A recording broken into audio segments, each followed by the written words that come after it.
All right, Jesse on Fire, welcome back to the channel. Now, obviously, this is not my setup, but those of you who watch my channel consistently, I bet you do know where I'm at. I bet you know where I'm at. Look at this. This is my wife's mom's house. This is her guest room. Now, normally, if you're new to the channel, I have a full studio, okay? This is not how I do things, but just watch the content. Make your judgment on the content, not on my setup, because the content will be solid. Probably.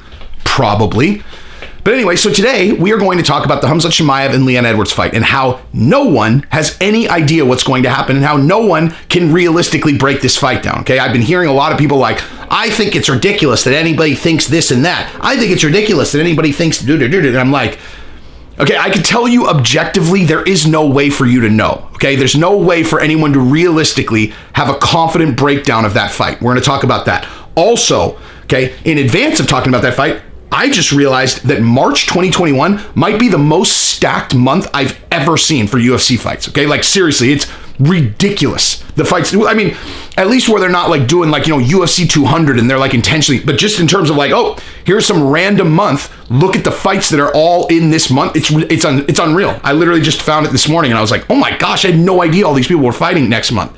So if you like the content, subscribe and ring the bell, right? That way you'll know next time I film in some random room and then I break a fight down and then I talk about the next month's fights and you're like, damn, I didn't know those motherfuckers were fighting.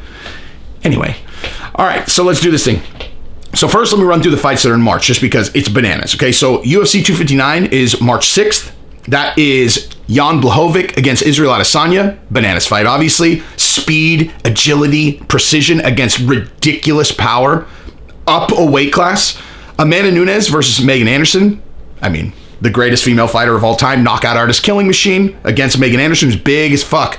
Very active on Twitter as well. Megan Anderson loves her some Twitter. And then Peter Yan against Aljamain Sterling. Okay, all of that is on UFC 259. So, stacked card, obviously. Aljamain Sterling, an anaconda on the ground, good on the feet. Peter Yan, a killing machine on the feet. That's going to be a great fight, okay? Then the next weekend, you got Leon Edwards versus KHAMZAT CHIMAEV. Boom, right? That fight, I mean, let's all really cross our fingers that fight happens. Here's the other thing. There is a new wrinkle to this KHAMZAT CHIMAEV thing as it relates to COVID. This is the first time that I'll say this, like, COVID might legitimately affect a fight, right? Like, KHAMZAT CHIMAEV is having problems with his lungs. You don't know how that's going to play out. Hopefully, he'll be fully recovered, etc. But I'm going to talk about that when we get to it, okay? And then March 27th, 2 weeks later, you got Stipe Miocic against Francis Ngannou, and then Alexander Volkanovski against Brian Ortega. Boom, son. Boom. That's 5 title fights in 1 month, plus Leon Edwards against KHAMZAT CHIMAEV. What's up, dude? I mean, come on. That's sick, dude. Anyway, all right, so let me talk about KHAMZAT CHIMAEV. Oh, real quick. I do think Francis is going to win this time, okay? I do. And that's because my boy, Eric Nixick, who I have an interview with, and he's my boy, dude, I'll text him right now, and we've talked about this before, okay? Well, there's literally one reason that Stipe was able to beat Francis, and it was because Francis was unprepared to get taken down, or to defend takedowns, clearly, in that first fight. Okay, he's had a long time to learn how to defend takedowns, and Eric said specifically that they focused on making that weakness into a strength. Now, he hasn't had to demonstrate that in any fights because he just knocks everyone unconscious within 10 seconds. Like, that's the other thing, man. I used to talk about Francis all the time on here, but it was, it was getting redundant, like that I would just be, Francis. But the reality is, no one can last 90 seconds with this guy. Most people can't last 1 minute. Stipe is the last person that lasted over 90 seconds against him. I mean, he's knocked 4 guys out in 90 seconds was a long one against JDS. The other guys didn't last a minute. It's ridiculous. He's like, he's not human in terms of his strength and ability to tattoo people with shots that are going to put them into another dimension. Anyway, think about this. I want to see Francis learn to kick someone. Like, I want to see him head kick someone. Can you imagine if what he does with his fists is knocks people into another dimension? Imagine if he had a just roundhouse to the dome. Anyway, all right, I'm getting sidetracked. So let's talk about this Edwards and CHIMAEV fight. Okay, so the whole point of this video is that I don't know who's going to win this fight, and neither does anyone else. And the point really is that it's ridiculous for people to be breaking this fight down confidently, okay? That's the point, and I'll explain why, right? So here's the deal. You got Leon Edwards, who is a very, very good grappler. He's also got his right straight, his cross is surgical.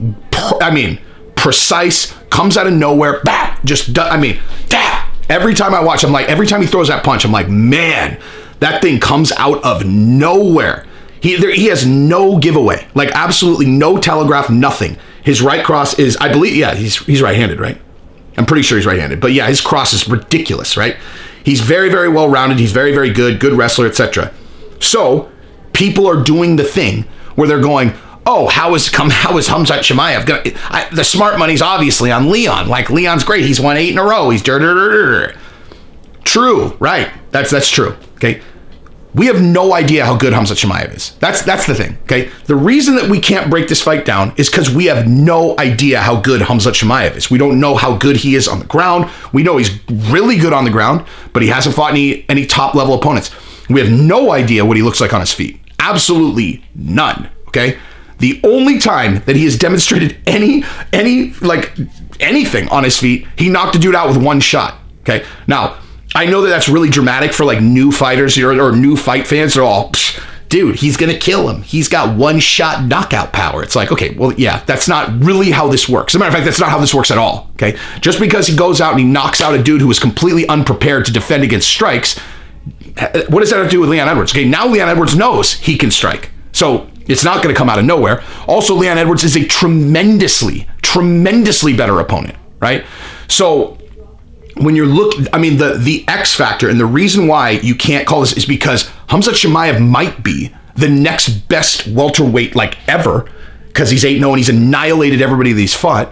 No one has even, I think he's taken like one strike in the UFC, and it was a guy going like this while he was on his back. Okay, so we have no idea if he's got a good chin. We have no idea if anyone's ever going to be able to hit him with a good shot. We don't know. He could literally be the most dominant fighter in the history of the UFC based on what we've seen, because that's exactly what this would look like, right? If the most dominant fighter in the history of the UFC comes in, his fights are going to look exactly like KHAMZAT CHIMAEV's have thus far. Simultaneously, a person who's very good and is fighting inferior opponents but is going to lose to a better opponent, that would look the same as well, okay? There is no way to break this fight down especially because we have absolutely no idea what KHAMZAT looks like on his feet. None. All we know is that he's obviously has good skills because we saw them, but we don't know how good his skills are under pressure. We haven't seen him slip a punch. We haven't seen him do anything. Like, we haven't seen him counter. All we've seen him do is walk up to a guy who is ready for him to take him down and tattoo him on the jaw. That's what we've seen, right? It was amazing, shocking, dramatic and incredible, but we have no idea what he is. He could be the best fighter in the history of the sport, or he could be a flash in the pan that's going to lose, okay? So Leon Edwards is incredibly well-rounded. Leon Edwards has beat some of the best guys in the division. He's very, very, well, that's not really true, actually. Leon Edwards has not beat any of the absolute top guys in the division, but he has beat all the guys except for the top guys in the division, right? So we know he's an elite 170-pound fighter. What we will know after this fight is how good both these guys. Again, I just want to reiterate this too. People kept saying, oh, they should reschedule this, they should reschedule. No, this is the absolute perfect fight for both guys, especially Leon Edwards, right? Everybody's like, oh, Leon's getting hosed. I'm like, you're out of your mind, dude. You're out of your mind. Okay, this is the fight game. This is the fight game. You have two things to solve, right? Winning your fights and gaining hype, okay? Leon Edwards has the winning fights thing covered, but he couldn't get any hype. Even if he loses this fight, even if he loses to KHAMZAT in the first round, everyone knows who he is now, because KHAMZAT CHIMAEV had the most hype of anybody in the division, okay? Period. So this is the perfect fight. Perfect. So rescheduling it would have been wrong, because if one of them, if one of them wins or loses, it shuffles the deck. Where they're at, perfect matchup, no matter what. KHAMZAT loses, if he puts up a good fight, we still know he's a really solid fighter, but we gave him too much too soon. If Leon loses, again, we don't really know. We just know maybe KHAMZAT is like the best fighter in the UFC, right? Seriously, if he beats Leon Edwards and he beats him dominant, that's going to be bananas. Either way, both guys come out better, even if KHAMZAT doesn't come out better if he loses, but both guys come out with, more hype and whatever. Bottom line, it's the best matchup. Okay, I'm talking in circles. It's the best possible matchup for right now, but no one knows who's going to win this fight. And if you do think that you know, you don't. Okay, you don't. KHAMZAT is a total question mark. Okay. Anyway, that's what I've got. So subscribe to the channel, ring the bell. I got another video coming out later for, I'm going to talk about the lightweight division again, but different, because now Khabib obviously is like officially retired for now. And I've been thinking about, like, what do you do with Conor? I did the video, the last video I put up that was just like, the lightweight division is effed. It was all about, like, God, there's so many moving parts. I'm going to do a video specifically about Conor and what to do with him, because there are problems everywhere. Like, there's no good fight to give him. There really isn't. Like, I don't think I've ever really thought about this, like, with a fighter where I'm like, there are no good answers here. Like, none. Conor has no good answers. Or, that's not true. Conor has plenty of good answers. The UFC doesn't have any good answers for Conor right now, in my opinion. And then Khabib, I'm going to talk about why I believe his retirement is going to be temporary if certain things play out the way that they should. So, anyway, if you like the content, subscribe and ring the bell. Tell your friends.